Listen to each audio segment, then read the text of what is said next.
thing that's happened to the game industry. And again, it gives you ability to express yourself in a much broader medium. It's not all first-person shooters. Yeah, you're absolutely Guitar right. Hero is a perfect example of what the game industry should be doing in terms of giving itself new places to reach into, you know, the audience and new people to play. There are people that play Guitar Hero that I never thought would play a video game. And they love it. You're right. You're right. And they can't get enough of it, and that's, you know, why it sells. Yeah, and as much as we hate on the Wii and casual games, I actually really love them because they're just making the industry grow even more. And without them, we'd be stuck in this little niche nerd market. Oh, the more casual people that play, I'm all for it. Crash had 2 buttons, jump and spin.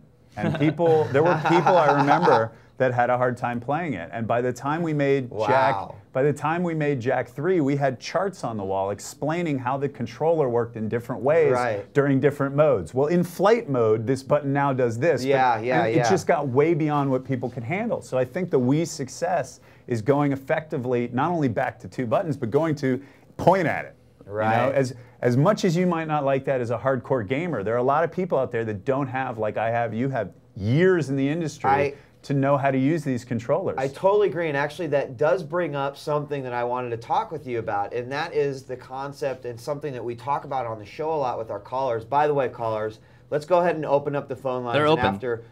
After we do this question, we'll go ahead and take a caller question. But one of the things that we talk about a lot is that it seems to us is that there is almost a split in the market, and that games need to focus to be made for almost 3 different types of market. This new Wii, shoot at it, I'm 6 and I'm having a load of fun and it's an educational learning tool. You've got this middle market that's games for everyone. I sort of equate it to PG-13 movies. And then you've got like the R market, which is, you know, guys like us who have been around forever that, you know, is looking for maybe that next mature, you know, push in games or something catered more towards us. Do you feel like the game companies are having a problem like going to these various markets because with Manhunt 2 and the whole AO thing? I mean, it seems ridiculous to me that, like, as a gamer who has been playing for 25 years, I can't get ultimately what I want, which maybe is a little bit more violent or maybe, you know, a little bit more mature themed games. Yeah, you know, I don't know that I'd agree that the hardcore gamer can't get his fill or her fill of hardcore games. I think there are a decent number out there. I think what you're seeing is when you go to the shelf, less of the shelf is focused at you as a hardcore gamer. Well, you're right. But the shelf is a lot wider. It is. And there's a bigger variety. Yes. So it's like the movie industry. Movies don't get made along the lines. Someone walks in and pitches, I'm going to make a movie for everybody. No movie is for everybody. Right. They pitch it at a specific audience or 2, and then they hope that they can pick up people from another audience.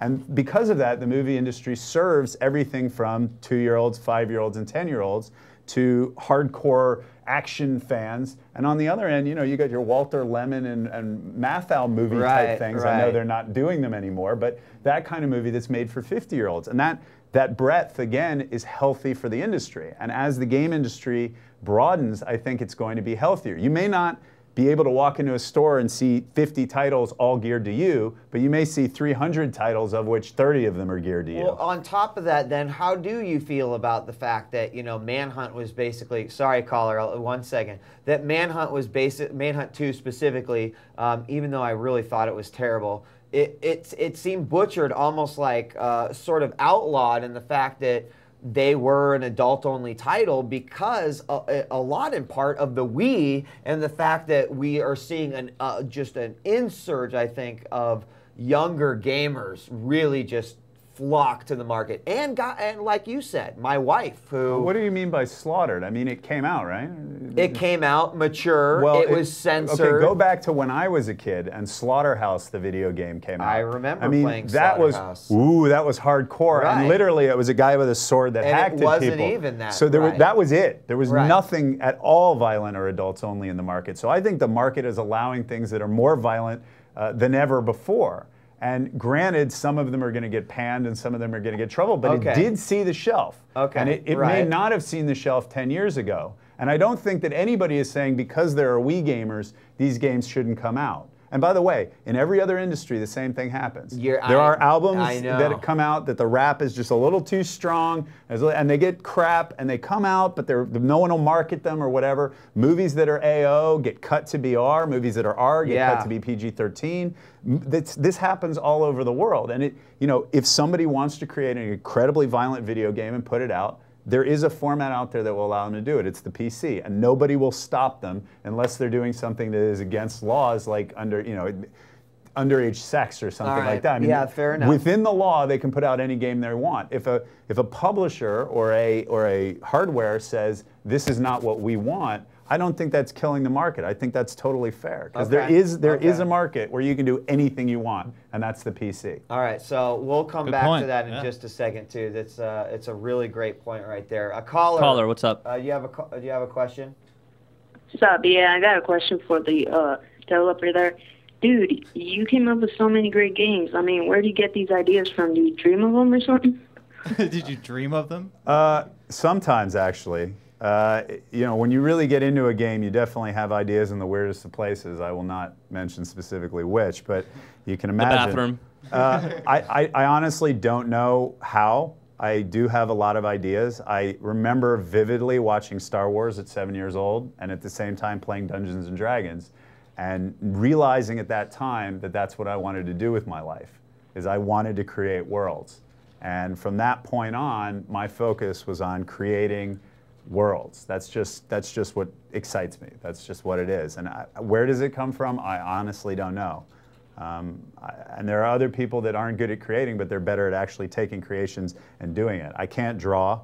I have no ability to draw. I can come up with ideas, but I can't actually make it paper in any way so someone else can see it. Sounds like me. There are people that are amazing at taking ideas and then making them visually cool.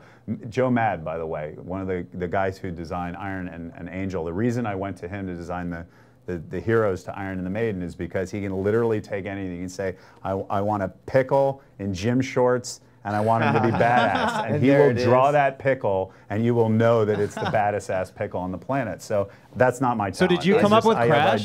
Did you specifically come up with Crash? I led the team that came up with Crash. Just like in movies, there's a collaborative effort among a lot of people. There were 8 people at Naughty Dog at the time.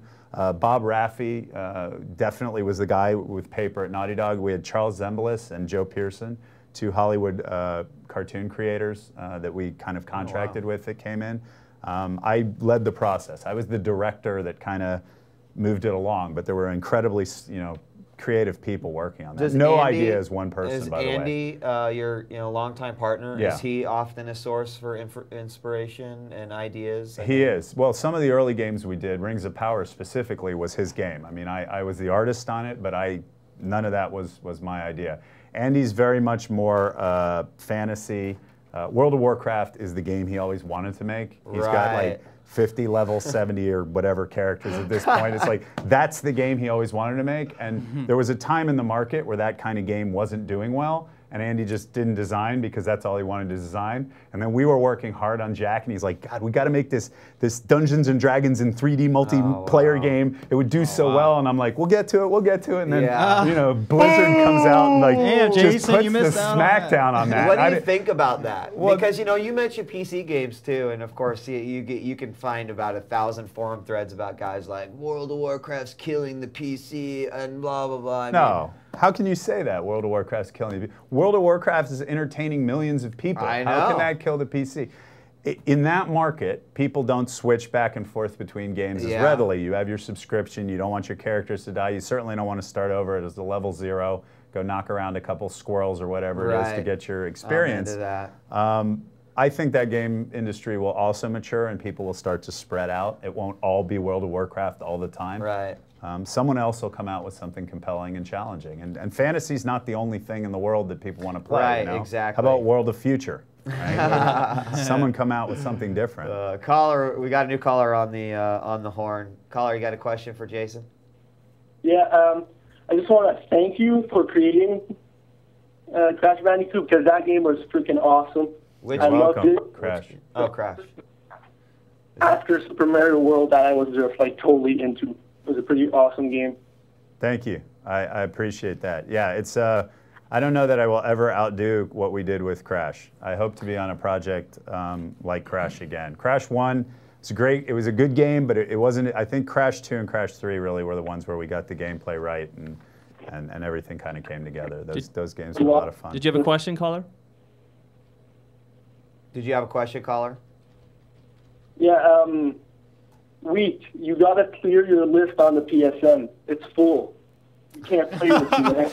I'm sorry, I didn't understand. What was it? Is that a question or is that a statement? He said that I needed to clear my PSN list because it was full. Oh. All right, We have right some after the housekeeping show. issues. Thanks. Never mind that Jason important. Rubin's in studio. Yeah. Yes, PSN clear it. is That's full, my okay? answer. Jason says, "Get rid of it all. Wipe it We'll all." hold. All right. Well, let's take another caller. And while we're doing, we got Jobber, one? you're on the air. Thank you. Hey, what's going on, guys? Yo. All right, what I want to ask you, Mr. Rubin, is what do you consider the most important feature in a video game? Like, do you consider gameplay is the main thing to focus on, or storyline should be the most important thing, or sound